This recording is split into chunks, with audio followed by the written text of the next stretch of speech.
IVM.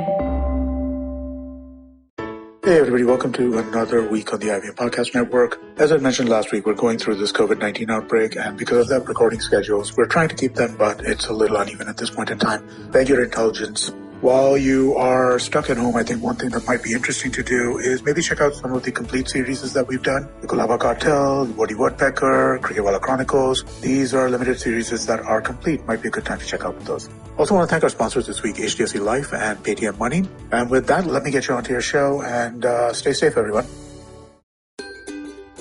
Hello, I'm Shifa Maitra and welcome to the Smile India podcast. Here you get to hear news, but with a twist. The news is all about India and Indians and is 100% positive. So stop groaning about what is wrong with the country and look at what is wow. So let's get started.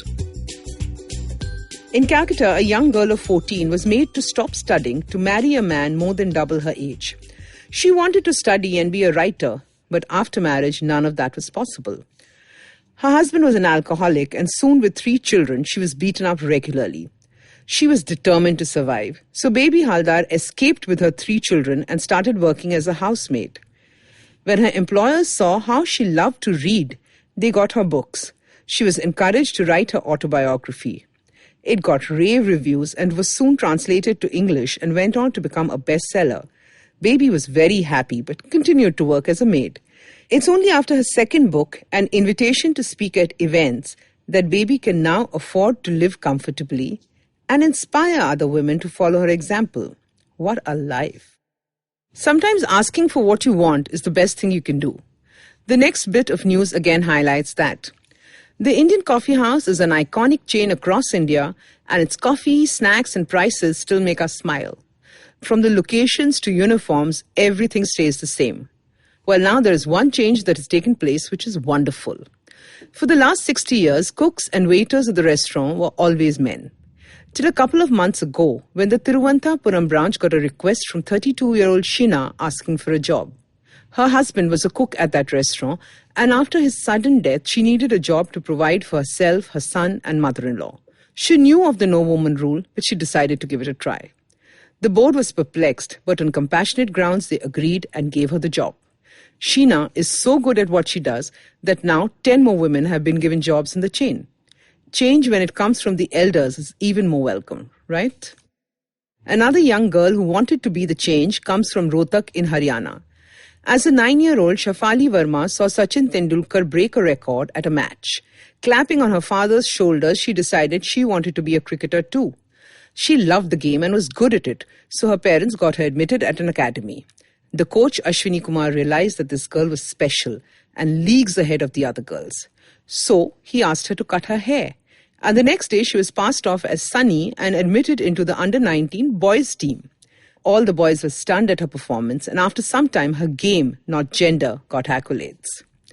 She soon made it to the national under-19 women's team and went to West Indies to play. Here she became the youngest Indian to score 50 in a match and broke her idol Sachin Tendulkar's record.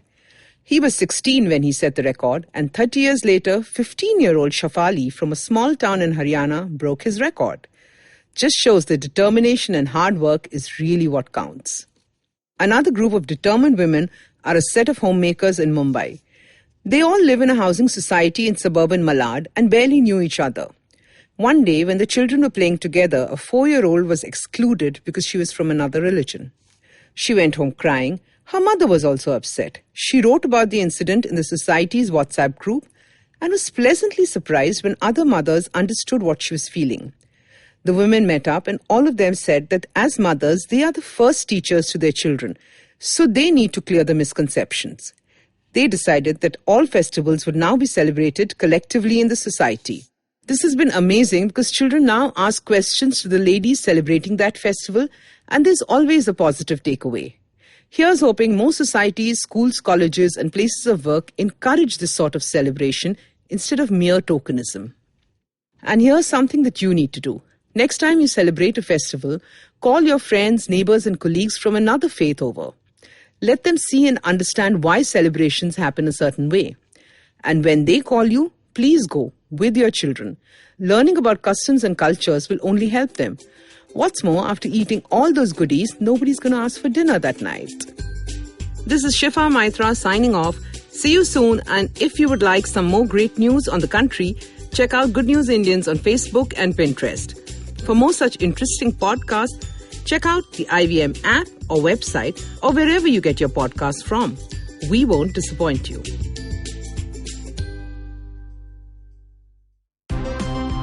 Look! Up in the internet! It's a meme! No! It's a cat video! No! It's the Geek Fruit Podcast! That's right, we interrupt this riveting broadcast to tell you about our show, the Geek Fruit Podcast, where Tejas, Dinkar and I, Jishnu, talk about everything in pop culture, including DC, Marvel, Star Wars, Netflix, and everything in between. You know how your friends hate it when you ramble about some nerdy crap and you just want somebody to listen to you?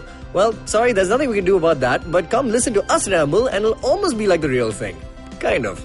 Listen to new episodes of the Geek Fruit Podcast every Monday and the Geek Fruit Bulletin every Thursday on iTunes, Google Podcasts, the IVM app, or wherever you listen to podcasts. Happy listening, you nerds.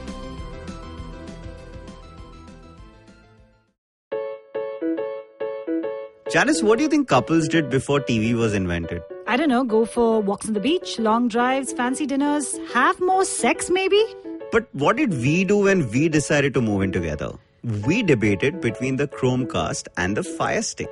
We gave up on sleeping early so we could stay up watching true crime shows. We got ourselves 3 cat babies. And basically became the cutest couch potatoes around. Okay then. In case you guys still haven't got it, we are a TV crazy, Netflix loving, binge watching Mr. and Mrs. I'm Anirudh Guha. I'm Janice Sequeira. And if like us you snort TV for breakfast, lunch and dinner, this is the podcast for you. Tune in every Thursday on the IVM Podcast app or wherever it is that you get your podcast from.